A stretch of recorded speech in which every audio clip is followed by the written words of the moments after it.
మాట నాకు చాలా ఇష్టమైనది, మీరు చదవండి. సామెతల గ్రంథంలో 28వ అధ్యాయము 20వ వచనం.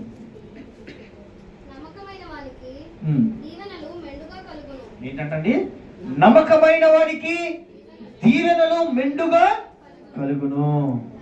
అతన అవకాశం లేదు. నేను దీవిస్తాను అంటే ఆపగలిగే శక్తి వాడికి లేదు. ఒకవేళ ఏమైనా రోగమా, నేను అతను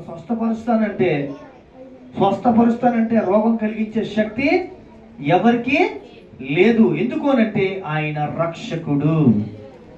కాబట్టి ఆయన పూనుకోవాలంటే నువ్వు నమ్మకంలో బ్రతకాలి, నమ్మకంగా బ్రతకాలి, విశ్వాసంలో జీవించాలి. దేవునికి స్తోత్రం, హల్లెలూయా.